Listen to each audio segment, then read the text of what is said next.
Hi friends, అందరు బాగుండారా? ఈ vlog ఏంటో మీకు అర్థమైపోయింది కదా. ఏంటంటే మా అమ్మ వస్తుంది కెనడాకి.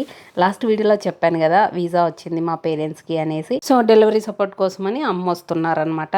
వీసా వచ్చి మా అమ్మకి టికెట్లు బుక్ చేయగానే నాకు ఎంత స్ట్రెస్ రిలీఫ్ అనిపించిందంటే, అమ్మయ్య ఇంకా ఏం జరిగినా ఏం ప్రాబ్లం లేదు అన్నట్టు. ఫస్ట్ ప్రెగ్నెన్సీలో ఏంటంటే మా అత్త వచ్చారనమాట 9th మంత్లో.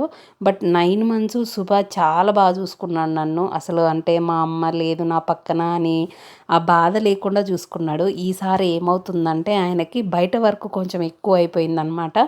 బయట వర్క్ ఉన్నప్పటికీ నాకు సపోర్ట్ చేయాల్సిన సిచ్యువేషన్లో చేస్తూనే ఉన్నాడు. కాకపోతే నాకే ఏదోలాగా అనిపిస్తుంది, ఆయన బయట వర్క్ చేసి వచ్చి మళ్ళీ ఇంట్లో కూడా చేయాలి అంటే కొంచెం నాకే ఇబ్బందిగా అనిపిస్తుంది. పాపం ఇంత ఎట్లా హ్యాండిల్ చేస్తాడు అనేసి అందుకే మా అమ్మని కొంచెం ఎర్లీగానే పిలిపించుకుంటున్నా. ఈ 7 నెలలు అయితే అసలు నాకు ఏ ఇబ్బంది లేకోకుండా చాలా ఎనర్జెటిక్గా నా పనులు నేను చేసుకోగలిగాను, అన్నీ చేశాను. బట్ ఇప్పుడు ఏంటంటే 7 months నుంచి కొంచెం ఛాలెంజెస్ వస్తున్నాయి అనమాట. కొన్ని డేస్ అప్ అండ్ డౌన్ లాగా ఉంటుంది హెల్త్. నార్మల్గా అయితే 9th మంత్లో అమ్మని పిలిపించుకుందాము, తర్వాత సపోర్ట్ ఉంటుంది అనుకున్నాం. కానీ అన్ఎక్స్పెక్టెడ్గా కొంచెం ముందే రావాల్సి వస్తుంది. మా అమ్మకి టికెట్ బుక్ చేసినప్పటి నుంచి కొత్త టెన్షన్ అనమాట. అసలు ఒక్కటే వస్తుంది, దట్టు ఎడ్యుకేటెడ్ కూడా కాదు, ఎట్లొస్తుందో ఏమో అనేసి. వస్తుందా? Are you happy? Yes, I can't wait for her. Wait, my hair is so big. Wait, my మొత్తానికి మా అమ్మ కెనడాలో ల్యాండ్ అయిందనమాట. ఈ మా అమ్మ జర్నీ గురించి సపరేట్గా ఒక వీడియో చేసి పెడతాను, ఎవరికైనా యూజ్ అవ్వచ్చు అన్నట్టు. మేమేం చేసాము ఏంటి ఎలా వచ్చింది ఒక్కటి అనేసి. సుహర్ష్ గాడు అయితే సూపర్ డూపర్ హ్యాపీ అనమాట మా అమ్మ వస్తుంది కాబట్టి. ఎందుకంటే తెలిసిందేగా గ్రాండ్ పేరెంట్స్ అంటే ఇంకా పిల్లలకి మామూలుగా ఉండదు ప్యాంపరింగ్. వాడు చాలా ఎగ్జైట్. ఇండియాలో ఉన్నావు, కెనడాలో ఉన్నావు. కెనడా కష్టం రావాలంటే అట్లా మా అమ్మ ఫ్లైట్లో ఏం తినలేదంట. అంతా చప్పిడి తెలిసిందేగా మన ఊర్లో కారంగా తింటారు. అందుకోసమే మా అమ్మ కోసమని సపరేట్గా ఎగ్ బుర్జీ చేసి కారంగా టమాటా పప్పు చేసి అన్నం చేసిన. రాగానే స్నానం చేసి ఫస్ట్ కడుపు నిండా అన్నం తినింది. 1.5 రోజు అయింది ఫుడ్ తినక అని చెప్తుంది. ఆ ఫ్లైట్లో పెట్టినట్టు ఇవన్నీ చప్పగా ఉన్నాయి, నాకేం నచ్చలేదని ఏం తినలేదమ్మా.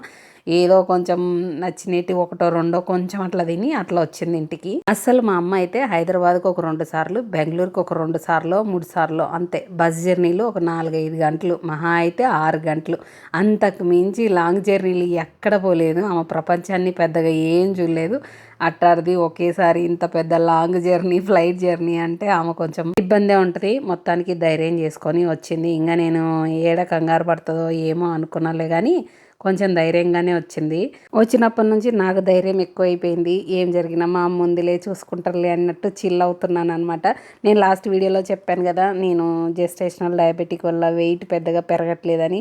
మా అమ్మ వచ్చిన దగ్గర నుంచి సేమ్ ఫుడ్ తింటున్నా కూడా వెయిట్ పెరుగుతున్నా. మేబీ ఆ ప్రశాంతత వచ్చింది అనుకుంటా నాకు. ముఖ్యంగా మా సుహర్షిని ఎంగేజ్ చేయడంలో మా అమ్మ చాలా ఫిట్గా ఉంటారనమాట. నిజానికి చెప్తే నేనే ఇంకా సచ్చుగా ఉంటానేమో. మా అమ్మ చేసే పని కానీ మా అమ్మ బాడీలో ఉండే ఫిట్నెస్ కానీ నాకు ఒక 20% కూడా ఉంటుందో ఉండదో. నేనంత సచ్చుగా ఉంటాను, మా అమ్మ ఏమో అంత ఫిట్గా ఉంటుంది.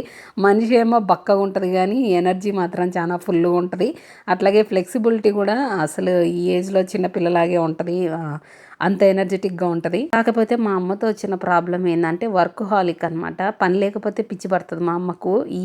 మా అమ్మ చిన్నప్పటి నుంచి ఇప్పటి వరకు అస్సలు విరామం లేకోకుండా పని చేస్తూ ఉండింది. ఇప్పటికీ మా అమ్మ పొలం పనులకు పోతుంది, అసలు ఒక్కరోజు ఇంటికాడ ఉండదు. అట్టారిది సడన్గా ఇక్కడ కామ్గా ఉండాలి, ఇండోర్లో ఉండాలి, ఎట్లా ఉంటుంది అదొకటి మాకు కొంచెం టెన్షను.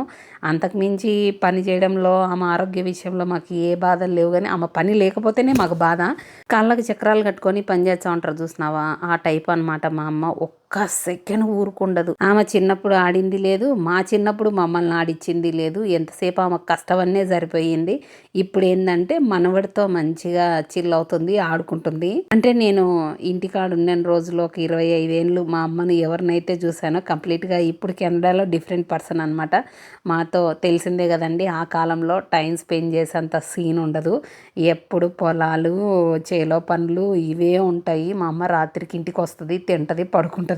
మళ్ళీ పొద్దున్నే పొలాలకు పోతుంది. ఆమెకు జ్వరము, సిక్నెస్ ఏం ఉండదు. అంత కష్టపడినారనమాట. మాతో పెద్ద టైం స్పెండ్ చేసిందే లేదు. మా లైఫ్ కోసం వాళ్ళు హార్డ్ వర్క్ చేయనీకే సరిపోయింది మా పేరెంట్స్. ఎంత హార్డ్ వర్క్ అంటే ఇంకా ఏంటంటే ఏదో అంటారు చూసావా, కండల్ని కరిగించి కష్టం చేసి పిల్లల్ని పెంచారని. మా వాళ్ళు కండలతో పాటు బోన్స్ కూడా కరిగించింటారు. అంత కష్టం చేశారు. వామ్మో, ఇంకా మా అమ్మ మా నాన్న గురించి చెప్పానంటే నేను ఒక ఎన్ని రోజులు చెప్పినా అది తరగదనమాట. అంత హార్డ్ వర్క్ చేస్తేనే ఈరోజు నేనైతే కానీ మా తమ్ముడైతే కానీ ఈ పొజిషన్లో ఉన్నాము. ఇంకా నా గురించి చెప్పాలంటే మా పేరెంట్స్ పాత్ర ఎంతైతే ఉందో మా హస్బెండ్ పాత్ర కూడా అంతే ఉందండి. ఏ అమ్మాయికైనా తల్లిదండ్రులు ఎంత బాగా చూసుకున్నా ఎంత కష్టపడినా వచ్చిన భర్త మీదే లైఫ్ అంతా ఆధారపడి ఉంటుంది. మా హస్బెండ్ నన్ను అంత బాగా చూసుకోబట్టే నేను ఈరోజు ఈ పొజిషన్లో ఉన్నా. సో నేను అందుకే దేవుణ్ణి ఇంకా ఎక్కువ అతిగా ఏం అడగను అనమాట. ఎందుకంటే ఎంతో కష్టపడి నన్ను దారిలో పెట్టిన నా తల్లిదండ్రులు ఉన్నారు. అట్లాగే అంతే ఈక్వల్గా చూసుకునే నా హస్బెండ్ ఉన్నాడు. బంగారం లాంటి నాకు పిల్లలు ఉన్నారు. ఇంకా చాలు భగవంతుడా, అత్యాస పనికి రాదు అన్నట్టు నేను ఎక్కువ దేవుణ్ణి ఏం అడగను. అప్పుడప్పుడు నాకు బాధ అనిపించే విషయం ఏంటంటే ఈరోజు ఈ పొజిషన్ వచ్చిన తర్వాత మా అమ్మ మా నాన్న అయితేనేమి, మా హస్బెండ్ సైడు మా అత్త మామన్న అయితేమి వాళ్ళకేం లే అదృష్టం అంటారు అనమాట.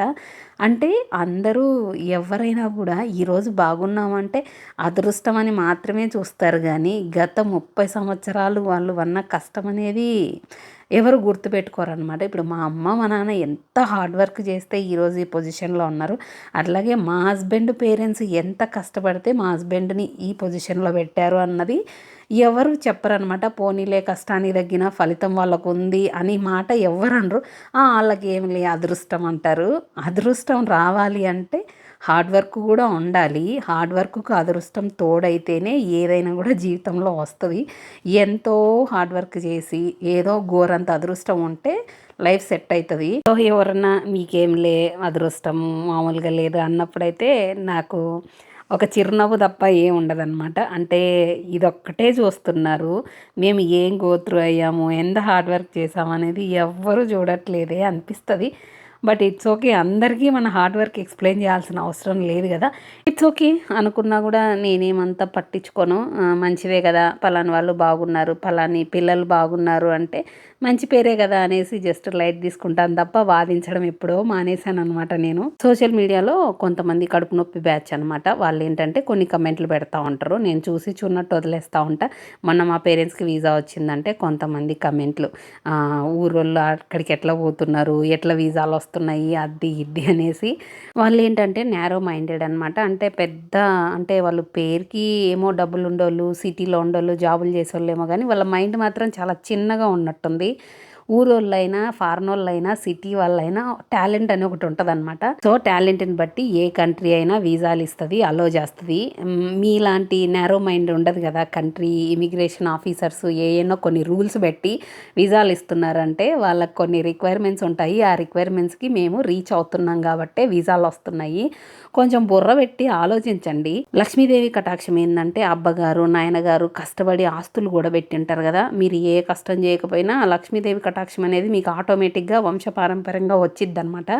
కానీ సరస్వతీదేవి కటాక్షం అనేది నువ్వు కష్టపడితేనే వస్తుంది. నువ్వు హార్డ్ వర్క్ చేస్తే ఆ దేవత నీ గురించి వస్తుంది. అంటే మీ అబ్బగారు చదివినరా, మీ నాయనగారు చదివినరా, మీకు ఆస్తులు ఉన్నాయా, ఇవన్నీ చూడదు సరస్వతీదేవి. నువ్వు కష్టపడితే ఆమె కటాక్షిస్తుంది అనమాట.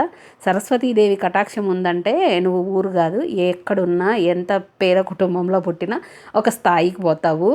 ఇప్పుడు ఎవరైనా ఒక రైతు ఫ్యామిలీ కానీ ఒక కూలి ఫ్యామిలీ నుంచి ఒక పర్సన్ ఎదిగి ఒక స్థాయిలో ఉన్నారు అంటే ఖచ్చితంగా బల్ల గుర్తి చెబుతా, వాళ్ళకి ఖచ్చితంగా సరస్వతీదేవి కటాక్షం ఉంటుంది. చదువు వల్లనే వాళ్ళ జీవితాలు మారింటాయి. అందులో మేము ఒకరం అన్నమాట. మా పేరెంట్స్ కష్టము మేము చదువుకోవడం వల్లే మేము అంటూ ఈరోజు అంటే మేమేం తోపులం తుడుములం అని చెప్పట్లేదు. ఓకే, బాగా చూసుకోగలము మా పేరెంట్స్ని అన్న స్థాయిలో మేము ఉన్నాము. సో ఎవరికైనా నేను చెప్పేది ఒకటే అనమాట, మా తలరాతలు బాగాలేవు, మా పేరెంట్స్ని బాగా చూసుకోవాలి, మేమంటూ ఒక పొజిషన్లో ఉండాలి అనుకుంటే ఒకటే ఒక్క మార్గం అండి మనకి, అది చదువుకున్నామంటే కష్టపడ్డామంటే ఆ రెండు ఉన్నాయంటే ఏదో ఒక రోజు అదృష్ట దేవత వస్తుంది, మనకంటూ ఒక రోజులు వస్తాయి, ఒక స్థాయిలో ఉంటాము. అందుకే అందరికీ మేము చెప్పేది ఏంటంటే ఫస్ట్ చదువు ప్రయారిటీ. మంచిగా చదువుకోండి, దానికి తగ్గ కష్టం చేయండి, మంచి రోజులు అవే వస్తాయి. ఏమోలేండి ఫ్రెండ్స్, మనము ఎంత చెప్పినా మనల్ని ద్వేషించాలి అనుకున్న వాళ్ళకి చెవిటోని చెవులో శంఖమూదినట్టే అనమాట. మనం ఎంత చెప్పినా మనం నచ్చము. సో అలాంటి వాళ్ళ గురించి పెద్దగా పట్టించుకోవడం టైం వేస్ట్. ఏదో చెప్దాం అనుకుని ఈ బ్లాగ్లో ఏదో చెప్పేశాను. బట్ ఫైనలీ మా అమ్మ వచ్చింది. I'm so happy. అందరు చాలామంది మేము కూడా హ్యాపీ అక్క అన్నారు. థ్యాంక్ యూ సో మచ్ అండి, నా గురించి ఇంతగా ఆలోచిస్తున్నారు కాబట్టి. మరో వీడియోతో మళ్ళీ మీ ముందుంటా. అంతవరకు బాయ్ ఫ్రెండ్స్.